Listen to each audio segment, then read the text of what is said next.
Assalamualaikum warahmatullahi wabarakatuh. Perkenalkan, saya Putri Medila Mulyadi, kelas 11 MIPA 4 SMA Negeri 1 Pangkalan Bu. Pada kesempatan kali ini, saya akan menjelaskan hubungan COVID-19 dengan matematika. Sebelumnya, saya akan menjelaskan pengertian dari COVID-19. COVID-19 merupakan singkatan dari Coronavirus Disease 2019, yang mana virus ini menyerang saluran pernapasan terutama paru-paru. Virus ini bisa menyebabkan infeksi ringan seperti flu, dan juga bisa menyebabkan infeksi berat seperti pneumonia, bahkan yang lebih parahnya lagi hingga meninggal dunia. Gejala awal orang yang terinfeksi COVID-19 ini hampir menyerupai gejala flu, yaitu demam, batuk, pilek, sakit tenggorokan, dan sakit kepala. Namun, NHS menyebutkan gejala yang lebih spesifik, yaitu temperatur tubuhnya akan tinggi, juga akan mengalami batuk yang terus-menerus. Lalu, apa hubungannya COVID-19 dengan matematika? Kurva ini menunjukkan pola terjadinya suatu wabah penyakit. Sumbu X menunjukkan waktu atau durasi terjadinya suatu wabah, sedangkan sumbu Y menunjukkan jumlah kasusnya. Nah, kurva pertama menunjukkan perkembangan wabah yang rapid. Jadi, penyebaran wabahnya ini sangatlah cepat, sehingga banyak orang sakit dalam waktu yang singkat. Lalu, kurva kedua ini menunjukkan penyebaran wabah yang lambat, sehingga jumlah orang yang sakit lebih tersebar dalam waktu yang lama.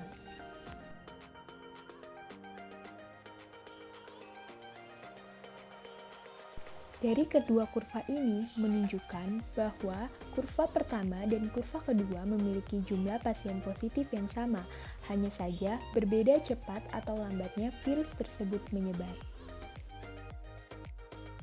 Lalu, apa perbedaannya? Nah, di sini ada suatu garis yang harus kita perhatikan. Jadi, suatu garis ini menunjukkan kapasitas fasilitas kesehatan kita, jumlah rumah sakit, jumlah tenaga medis, jumlah tempat tidur, jumlah alat kesehatan, dan lain sebagainya. Coba kita bayangkan kalau kejadiannya terjadi di kurva pertama waktu yang singkat. Kita bisa lihat kalau misalkan ada bagian kurva yang terletak di atas garis itu, artinya ada banyak pasien positif yang nggak bisa dapat perawatan khusus karena terbatasnya perawatan medis. Akibatnya tenaga medis kewalahan sehingga menyebabkan lebih banyak yang meninggal dunia. Maka dari itu, kita harus memperlambat penyebaran virus ini. Nah, memperlambat penyebaran virus atau melandaikan kedua kurva ini disebut dengan istilah flatten the curve. Tentunya kita tahu bahwa dalam matematika terdapat persamaan eksponensial dan persamaan linear, yang mana pada diagramnya ini masing-masing berbeda.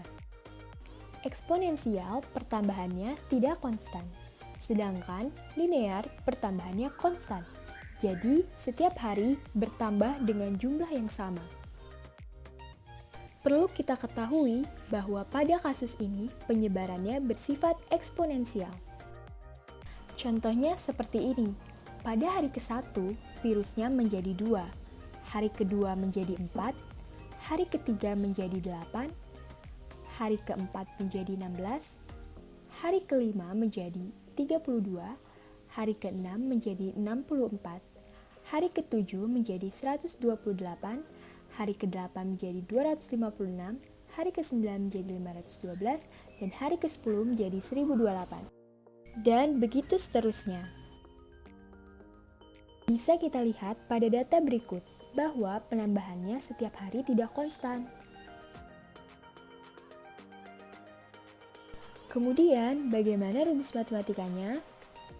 Perkembangan virus ini dapat dirumuskan menggunakan 3 variabel yaitu NH jumlah kasus per hari, R jumlah rata-rata orang yang bertemu pasien positif COVID-19, dan P peluang tertular orang yang bertemu pasien positif COVID-19.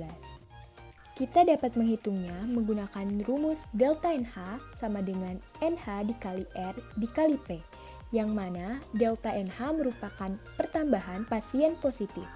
Contohnya di hari ke-1, NH plus 1 sama dengan NH plus NH dikali R dikali P, NH plus 1 sama dengan 1 plus R kali P dikali NH. Sehingga diperoleh rumus di hari ke X yaitu NH plus X sama dengan dalam kurung 1 ditambah R dikali P pangkat X dikali NH. Berikut ini adalah contoh jika kita mengikuti anjuran pemerintah untuk di rumah saja. Bisa kita lihat bahwa kurvanya pun akan menurun. Namun, lain halnya jika kita tidak mengikuti anjuran pemerintah, maka kurvanya akan terus meningkat.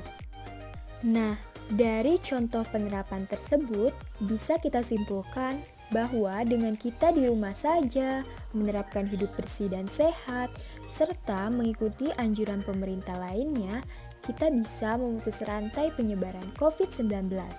Karena tidak hanya pemerintah dan tenaga medis, kita semua juga mempunyai peranan penting dalam hal ini. Sekian penjelasan dari saya, kurang lebihnya mohon maaf. Wassalamualaikum warahmatullahi wabarakatuh.